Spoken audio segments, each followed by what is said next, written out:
संत शिरोमणि आचार्य गुरुवर श्री विद्यासागर जी महाराज की जय। अरहम योग प्रणेता पूज्य गुरुवर श्री प्रणम्य सागर जी महाराज की जय।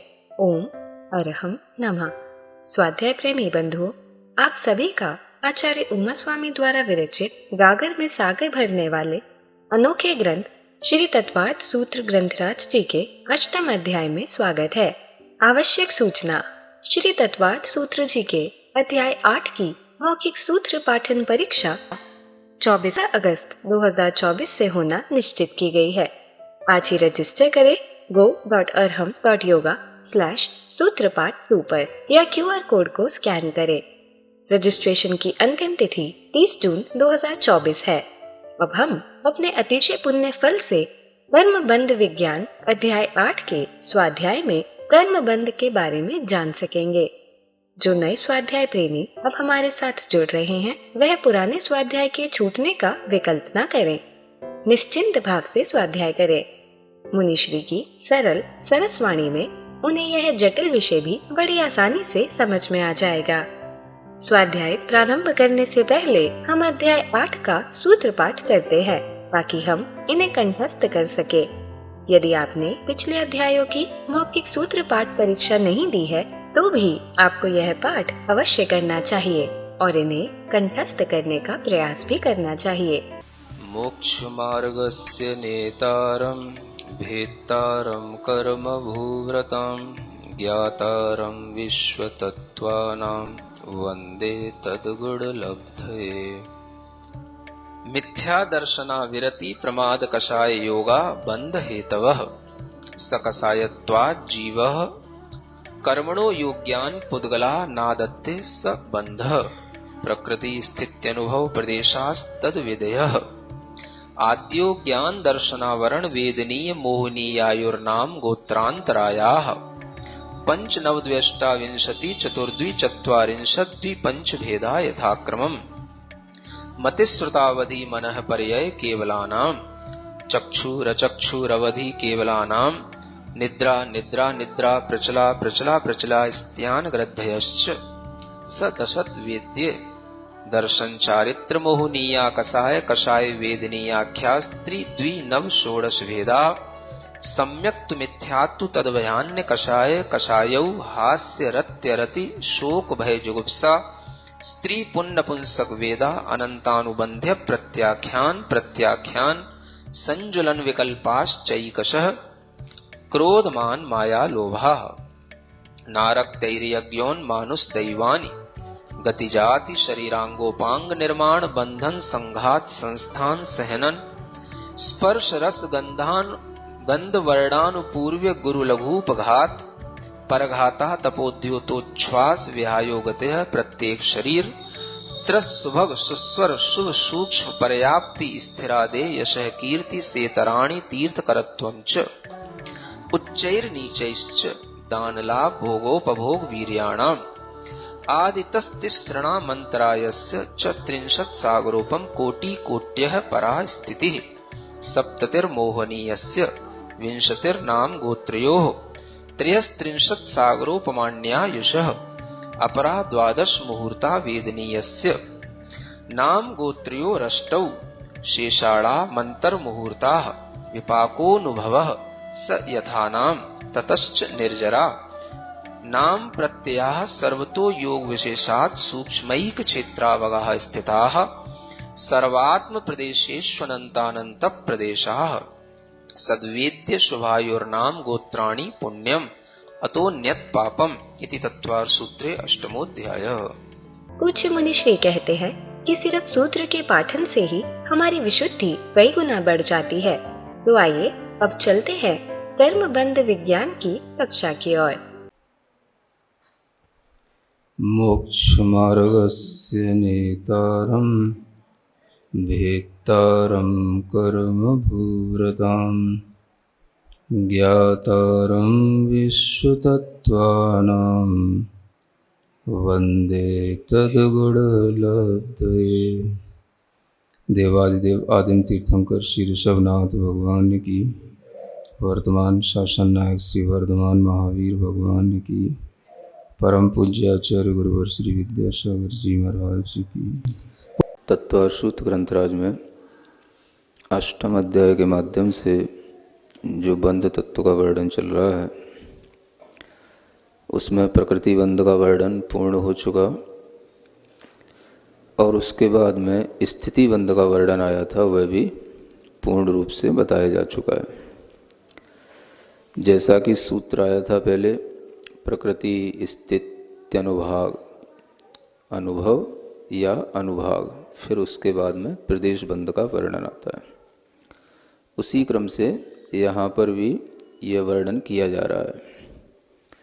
प्रकृति बंध का वर्णन होने के बाद स्थिति बंध का वर्णन और फिर उसके बाद में अब अनुभाग बंध का वर्णन प्रारंभ होता है। उसके लिए एक छोटा सा सूत्र है, विपाकोनुभवः। अनुभव शब्द दिया यहाँ पर, इसी को अनुभाग बंध भी कहते हैं। अनुभव बंध कहें या अनुभाग बंध कहें, दोनों एक ही बात है, क्योंकि वस्तुतः जो अनुभाग है वो उस कर्म की शक्ति का नाम होता है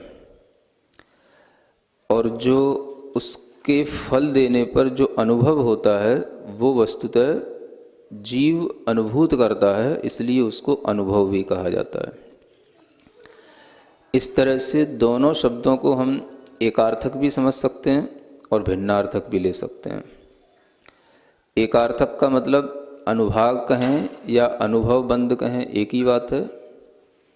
और भिन्नार्थक इस सेंस में कि अनुभाग कहने से तो जिस समय कर्म बंधता है उस समय जो कर्म के अंदर शक्ति आ जाती है उसको अनुभाग कहा जाता है, और जब उसी कर्म का विपाक होता है, फल देता है, तो उस समय पर जीवात्मा को जो अनुभव होता है वो उसका अनुभव कहलाता है।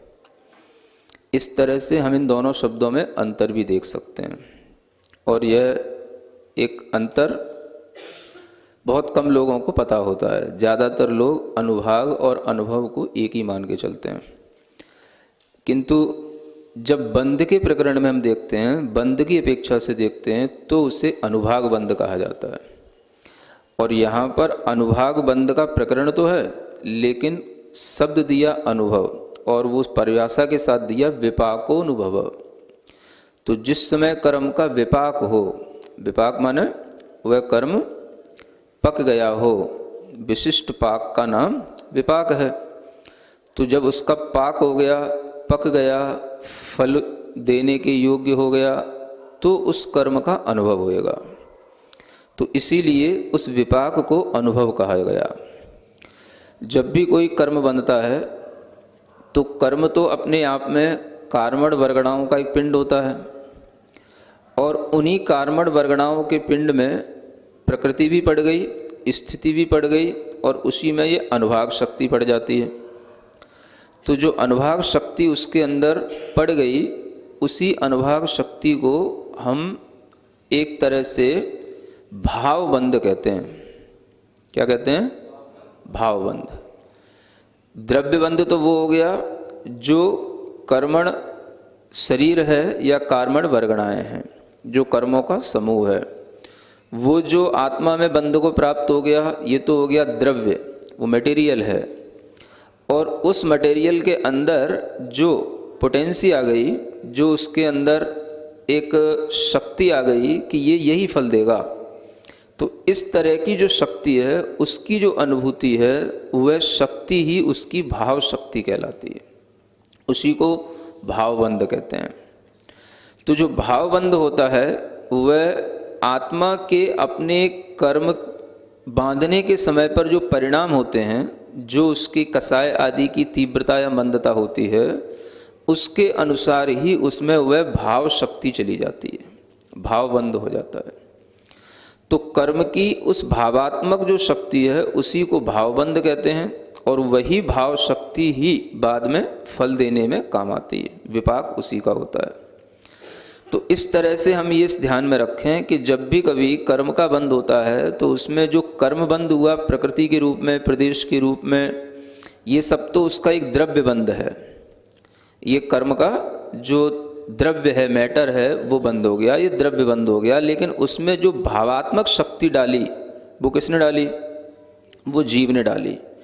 जीव ने अपने कसाय परिणामों के माध्यम से जो भी उसके मिथ्यात्व या कसाय के परिणाम थे, उसके कारण से उस कर्म में जो शक्ति डाली, जिसके कारण से उसके लिए उसका फल उसी रूप में उसे मिलेगा, वो शक्ति को ही भाव शक्ति कहते हैं और उसी को हम भावबंध कहते हैं। तो यह जो भावबंध है, इसी भावबंध का अनुभव होता है। विपाक जो होगा वो किसका होगा? जिस समय पर कर्म बांधा था, उस कर्म के अंदर जो शक्ति पहुंच गई थी अपने ही कसाय आदि परिणामों के माध्यम से, उन्हीं शक्ति का फिर उस कर्म की स्थिति पूर्ण होने पर अनुभव करना, तो इसी का नाम कहलाता है अनुभाग का, उसकी शक्ति का अनुभव करना। समझ आ रहा? किसका अनुभव करना? कर्म की शक्ति का अनुभव करना। तो एक कर्म की शक्ति का ही अनुभव जो है यहाँ पर विपाक कहलाता है। वो विपाक कब होगा? जब कर्म अपनी स्थिति को पूर्ण कर लेगा। पूर्ण करने से मतलब यह है कि जैसे किसी कर्म की जो स्थिति बंधी, स्थिति बंद होने के बाद में उसमें एक आबादा काल पड़ता है, उतने काल तक वो डिस्टर्ब नहीं होता, फिर उसके बाद में वो फल देने के योग्य हो जाता है, और उसके बाद में जितनी उसकी स्थिति पड़ी हुई है उतने समय तक वो फिर उसका फल आता रहता है, और उस फल का, रस का अनुभव करने का नाम ही विपाक कहलाता है। कि अब वो पकने योग्य हो गया तो वो फल दे रहा है, फल दे रहा है तो उसका अनुभव हो रहा है। इसी अनुभव को यहाँ पर अनुभाग बंध कहा जाता है ना। और जैसे कि कोई भी कर्म है, मान लो 70 कोड़ा कोड़ी सागर का कर्म बंधा है ना, तो उसकी आबादा काल बीत जाने के बाद में वह अपनी आबादा काल के बाद में जो भी उसके कर्म निषेक होंगे वो एक एक स्थिति के उसके क्रम से आते रहेंगे, और उन निषेकों का जो वह अनुभव करेगा वही उसके लिए अनुभाग बंध कहलाएगा। तो इस तरह से ये विपाक के माध्यम से अनुभव होता है। कर्म जो बांधा है वह जब फल दे तो उसका नाम है विपाक। तो जैसे कोई भी चीज़ है, मान लो हम भोजन करते हैं, भोजन करने के बाद में हम उस भोजन की शक्ति का अनुभव करते हैं, भोजन का अनुभव नहीं करते हैं। किसकी? उसकी शक्ति। काम में क्या आती है? शक्ति काम में आती है। आपने कोई भोजन किया, उस भोजन से ये मतलब नहीं है कि ये भोजन कितनी मात्रा में किया, मतलब इससे होता है कि वो कुछ उसमें पोटेंसी थी कि नहीं थी, कुछ उसमें विटामिन्स, प्रोटीन्स कुछ थे कि नहीं थे। तो वो जो भोजन की शक्ति है वही शक्ति शरीर में काम आती है। वो शक्ति का अनुभव करना यही उसका जो है विपाक कहलाता, माने भोजन का विपाक हो गया। अगर भोजन का विपाक हो गया माने भोजन पच गया। भोजन जैसे ही पचा आपके लिए स्फूर्ति आएगी, शक्ति मिलेगी, इसी को क्या बोलते हैं? विपाक हो गया, फल का अनुभव होने लगा। और वो भोजन पर डिपेंड करता है कि वो भोजन कैसा है। अगर भोजन ठोस होता है, ज़्यादा गरिष्ठ होता है, तो उसको पकने में, विपाक होने में 3 से 6 घंटे भी लग सकते हैं, 6 से 12 घंटे भी लग सकते हैं।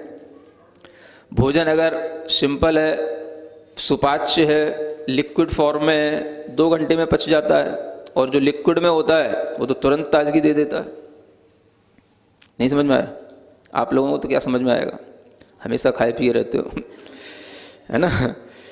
जब कभी बहुत दिनों बाद तो संभव ही नहीं है ना, बहुत घंटे बाद भी सही, थोड़ी सी जब भूख लगे या शरीर में थोड़ी सी थकान लगे, थोड़ी सी प्यास हो, उपवास आदि कभी करते तो होगे, तो उपवास के बाद में जब आप 1 गिलास भी थोड़ा सा कोई गर्म पानी भी पी लेते हो तो उसमें ही जान आ जाती है ना।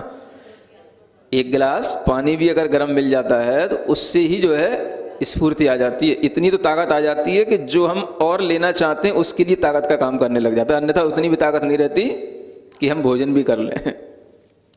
तो ये जो तुरंत जो ताकत महसूस होती है, कभी आप गर्मी के दिनों में देखें, थोड़ा सा भी आपके लिए जब गर्मी में कष्ट होता है उस समय पर अगर है ना तुरंत नींबू की शिकंजी मिल जाए तो उसी समय पर तुरंत ताकत आ जाती है, माने वो तुरंत पच गया, तुरंत ब्लड में मिक्स हो गया, तुरंत उसने अपनी एनर्जी क्रिएट कर दी।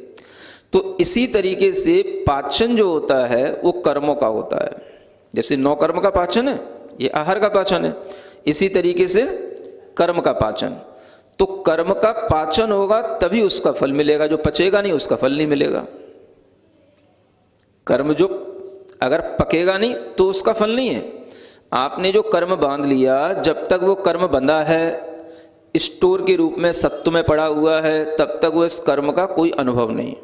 जब वो कर्म फल देने के अनुमुख हो गया, तब उस कर्म का अनुभव आता है, तब उस कर्म का रस चखने में आता है। किसका रस? कर्म का रस। चखते हो कि नहीं? कर्म का रस ही चखते हैं ना, हैं? दूसरे के लिए तो कह देते हैं अपने कर्म का रस चख रहा है, अपने कर्म का फल भोग रहा है। अपने लिए भी अनुभूत करो कि हम भी सब अपने ही कर्मों का रस चख रहे हैं, अपना ही कर्म का फल भोग रहे हैं, चाहे अच्छा हो या बुरा हो। अच्छे का भी एक रस होता है, बुरे का भी रस होता है। तो उसी रस के अनुभव का नाम है अनुभव। अनुभव का नाम ही अनुभाग बंध की अनुभूति।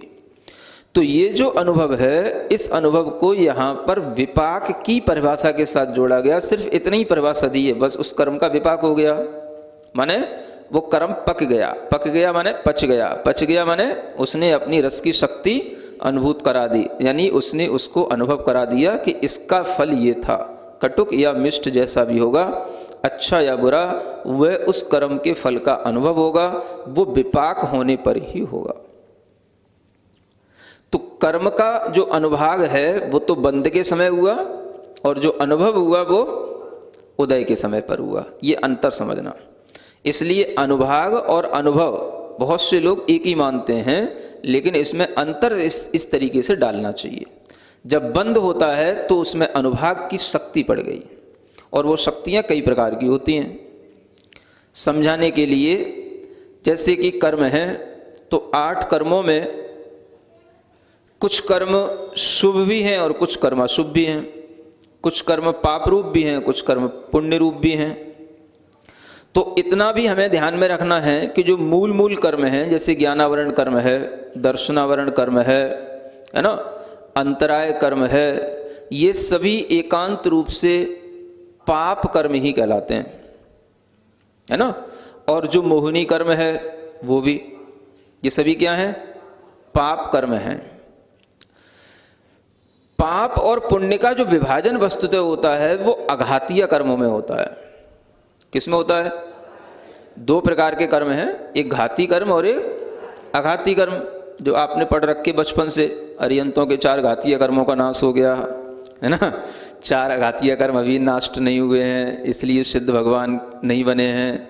तो जो घातीय कर्म हैं वही सब पाप कर्म कहलाते हैं। वो तो निश्चित रूप से पाप कर्म है ही, जितने भी घातीय कर्म हैं। तो कौन से? ज्ञानावरण कर्म, दर्शनावरण कर्म, मोहिनी कर्म और अंतराय कर्म, यही 4 घातीय कर्म है ना। तो ये सब पाप कर्म कहलाते हैं। इनका पूर्ण रूप से जो पाप का भाव रहता है वो इनके पाप के बंध के साथ ही होता है, और इनमें भी उत्कृष्ट या तीव्र अनुभाग की जो बंध पड़ती है, वो तीव्र या उत्कृष्ट जो अनुभाग बंध है या जघन्य अनुभाग बंध है, वो परिणामों के अनुसार चलता है। तो परिणामों में खेल अलग होता है और कर्मों का खेल अलग होता है। इधर हम देखें कि ये तो हो गए घातीय कर्म, और अघातीय कर्मों में आयु कर्म, नाम कर्म, गोत्र कर्म और वेदनीय कर्म, है ना। तो इन अघातीय कर्मों में विभाजन होगा, कुछ इसमें शुभ हैं और कुछ अशुभ हैं, कुछ पाप रूप हैं, कुछ पुण्य रूप हैं, इनमें विभाजन होता है। तो जितने भी, अब जैसे इनमें पाप रूप पुण्य रूप, आयु में भी कुछ शुभ आयु हैं, कुछ अशुभ आयु हैं, नाम कर्म की कुछ प्रकृतियां शुभ हैं, कुछ अशुभ हैं, है ना। गोत्र कर्म के उच्च गोत्र इत्यादि शुभ कहलाए, बाकी अशुभ हो गया, है ना। और वेदनी कर्म में साता वेदनी ये शुभ हो गया, बाकी अशुभ हो गया। इस तरीके से जो शुभ अशुभ का विभाजन है वो किसमें है? इन 4 कर्मों में, जो अघातीय कर्म है। अब इन्हीं 4 कर्मों में जो पुण्य कर्म आएंगे, जितने भी पुण्य कर्म है वो किसमें मिलेंगे? इन सब 4 अघातीय कर्मों में। जो भी शरीर हैं, जो भी तीर्थंकर आदि कर्म हैं, और भी स्थिर शुभ आदि इत्यादि जो भी शुभ कर्म बताए थे, ये सब किसमें? ये सब नाम कर्म में। तो जो भी शुभ कर्मों का उत्कृष्ट बंध होता है वो होगा विशुद्धि के परिणामों से। यानी जब परिणामों में संक्लेश कम हो, कषाय मंद हो, संक्लेश कम हो और विशुद्धि अधिक हो। समझते हैं ना विशुद्धि संक्लेश? नहीं समझते? संक्लेश का मतलब ही समझ लो कषाय की तीव्रता और विशुद्धि का मतलब कषाय की मंदता। तो कषाय की मंदता में जो परिणाम होगा विशुद्ध परिणाम कहलाएगा। जिसकी कषाय जितनी ज़्यादा किसी दूसरे की अपेक्षा से या अपनी ही अपेक्षा से मंद होगी तो उसका परिणाम अपने ही अपेक्षा से भी पिछले समय की अपेक्षा से अगले समय में वो विशुद्ध कहलाएगा। तो कषाय की मंदता से विशुद्धि और कषाय की तीव्रता से संक्लेश। जिस समय तीव्र कषाय के परिणाम है, संक्लेश परिणाम है, दुख भीतर से उसका अनुभूति में आता है, अलग तरीके के भीतर से मन में एक पीड़ा होती है, मन का कहीं पर भी लगना नहीं होता है, मन में उसी बात को ध्यान रख करके खेद खिन्न बने रहना होता है, ये संक्लेश परिणाम है। और विशुद्ध परिणाम अनुभूति होते हैं कभी कि नहीं? कुछ अनुभूति भी किया करो। विशुद्ध परिणाम का मतलब जिस समय पर कोई क्लेश ना हो। उस समय तो आप एंजॉय करने में लग जाते हो जब क्लेश नहीं होता तो। लेकिन उस समय पर क्या करना चाहिए? भीतर शुद्ध विशुद्ध परिणाम की अनुभूति। कैसी अनुभूति? हमारे अंदर कषाय का बिल्कुल मंद परिणाम चल रहा है या बिल्कुल ही हमारे कषाय की अनुभूति नहीं हो रही है, तो इसी को कहेंगे हम विशुद्धि की अनुभूति कर रहे हैं। तो ये जो विशुद्धि के समय पर अंतरंग में एक जो बहुत ही शांति का और बहुत ही जो है एक निश्चिंतता का जो भाव आता है उसी को विशुद्ध परिणाम समझना चाहिए। ओम अरहम नमः। तो चलिए आज की कक्षा की एक क्विक रिवीजन कर लेते हैं। बंध तत्व के वर्णन में प्रकृति और स्थिति बंध के बाद आज हमने अनुभव बंध के बारे में जाना। अनुभव को अनुभाग बंध भी कहते हैं। अनुभाग कर्म की शक्ति को कहते हैं और जीव उसके फल की अनुभूति करता है, इसलिए इसे अनुभव भी कहा जाता है। ये दोनों शब्द एकार्थक भी हैं और भिन्नार्थक भी। एकार्थक मतलब अनुभाग या अनुभव दोनों एक ही बात है। भिन्नार्थक इस सेंस में कि कर्म बंध के समय कर्म के अंदर आई शक्ति अनुभाग कहलाती है। जब उसी कर्म का विपाक होता है, जीवात्मा को होने वाली अनुभूति उसका अनुभव कहलाती है। अर्थात कर्म का अनुभाग बंध के समय और अनुभव उदय के समय होता है। विपाक यानी विशिष्ट पाक अर्थात कर्म का पकना, वह फल देने योग्य हो गया तब उसका अनुभव होगा। यह रसानुभव ही विपाक है। कर्म स्वयं में कार्मण वर्गणाओं का पिंड होता है। इसी पिंड में प्रकृति, स्थिति और अनुभाग शक्ति पड़ती है। कार्मण शरीर या कार्मण वर्गणाएं द्रव्य बंध हैं। जो प्रकृति और प्रदेश रूप में आत्मा में बंधता है वह मटेरियल है और उस मटेरियल के अंदर आत्मा के मिथ्यात्व या कषाय परिणाम की तीव्रता या मंदता के अनुसार पोटेंसी आ जाना कि यह यही फल देगा, वह शक्ति ही उसकी भाव शक्ति कहलाती है। इसे भाव बंध भी कहते हैं। कर्म का उदय आने पर इसी भाव शक्ति का विपाक होता है। कर्मों का जीव में बंद होने के बाद एक अबाधा काल पड़ता है। उतने काल तक वह डिस्टर्ब नहीं होता। उसके बाद वह फल देने योग्य होता है। तब बंदी हुई स्थिति पर्यंत वह फल देता रहता है। जैसे यदि 70 कोड़ा कोड़ी सागर का कर्म बंधा तो उसकी अबाधा काल बीत जाने के बाद उसके एक एक स्थिति के कर्म निषेक क्रम से उदय आते रहेंगे और उन निषेकों का अनुभव ही अनुभाग बंध है। जैसे पचा हुआ भोजन ही फल देता है, भोजन पचने पर ही उसके विटामिन्स, प्रोटीन्स की पोटेंसी, स्फूर्ति और शक्ति के रूप में अनुभव में आती है। भोजन का पचना ही उसका विपाक है। गरिष्ठ भोजन के विपाक में 3 से 6 या 12 घंटे भी लग सकते हैं। सिंपल भोजन सुपाच्य और तुरंत शक्तिप्रद होता है। भोजन की तरह ही है कर्म का पाचन। पका हुआ कर्म ही फल देता है। स्टोर के रूप में सत में पड़े हुए कर्म का अनुभव नहीं होता। जब उसका विपाक हो गया अर्थात वह पच गया पक गया तब हम उसका रस चखते हैं। अच्छा हो या बुरा, कटुक या मिष्ट, हम सब अपने ही कर्मों का रस चख रहे हैं। हमने जाना कि घातिया कर्म ज्ञानावरण, दर्शनावरण, मोहनीय और अंतराय एकांत से पाप रूप ही है। आयु, नाम, गोत्र और वेदनीय रूप अघातिया कर्मों में कुछ शुभ यानी पुण्य रूप है, जैसे शुभ आयु, उच्च गोत्र, साता वेदनीय, तीर्थंकर आदि नामकर्म, और कुछ अशुभ यानी पाप रूप हैं। शुभ कर्मों का उत्कृष्ट बंध विशुद्धि के परिणामों से होता है, यानी जब परिणामों में संकलेश कम हो और विशुद्धि अधिक। संकलेश परिणाम के समय कषाय तीव्र होने से हम दुख अनुभव करते हैं। मन में एक पीड़ा होती है, मन कहीं पर नहीं लगता। उसी बात को ध्यान रखकर खेद खिन्न बना रहता है। उनके समय कोई क्लेश नहीं होता। कषाय बिल्कुल मंद रहती है या बिल्कुल ही हमें अनुभव में नहीं आती। अंतरंग में बहुत ही शांति और निश्चिंतता है। यही विशुद्धि की अनुभूति है।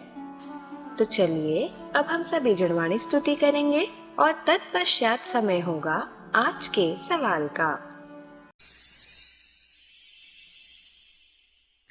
सिरिजिणवाणी जग कल्याणी जग जन मदतम मोहरी जणमण हारी गढ़हर हारी जम जरा भव रोग हरि तिथ्य राणम दिव्य झुणिम जो पढ़ई सुणई मय्ये धारई राणम सौख मणंतम धरिय सासद मोक्ष पदम पावई सासद मोक्ष पदम पावई। अब समय है आज के प्रतियोगिता प्रश्न में भाग लेकर आकर्षक पुरस्कार जीतने का। आप अपने फोन को QR कोड स्कैन करने के लिए तैयार रखें या दिए गए लिंक पर जाएं। आप अपना उत्तर चुनकर हमें कल शाम 5 बजे तक भेज सकते हैं। 3 भाग्यशाली विजेताओं को मिलेंगे आकर्षक पुरस्कार। विजेताओं का नाम इसी कार्यक्रम में हर रविवार को घोषित किया जाएगा। साथ ही सभी प्रश्नों के सही उत्तर भी बताए जाएंगे। आज का सवाल है, विपाक को क्या कहा गया है? प्रकृति, स्थिति, अनुभव, प्रदेश। अध्याय 8 की कक्षा 45 के आज के सवाल का सही उत्तर है 8 मुहूर्त। अगर आप किसी कारणवश कोड को स्कैन ना कर पाए हों, तो आप क्लास की वेबसाइट पर जाकर भी उन्हें अटेम्प्ट कर सकते हैं। इस लिंक पर जाएं या QR कोड को स्कैन करें। धन्य है हमारा पुण्य जो मुनिश्री हमें कर्म बंध जैसे कठिन विषय को इतनी सरलता से समझा रही हैं, ताकि हम डेली लाइफ में कर्म बंध के कारणों को जानकर उनसे बच सके और यह ज्ञान आप अपने परिवार, मित्र, समाज के लोगों को इस स्वाध्याय से जोड़कर दे सकते हैं। आप उन्हें हमारी वेबसाइट etv.arham.yoga शेयर करें और वह इन सभी क्लासेस को एक साथ एक्सेस कर सकते हैं। अभ्यास प्रश्न करके अपने ज्ञान को प्रगाढ़ बनाने का मौका और आज के सवाल में पुरस्कार जीतने का सौभाग्य भी मिलेगा। तो आज ही अपने बच्चों को, मित्रगणों को और परिवारजनों को इससे जोड़े और अपना और उनका पुण्य बढ़ाएं। ओम अरहम नमः।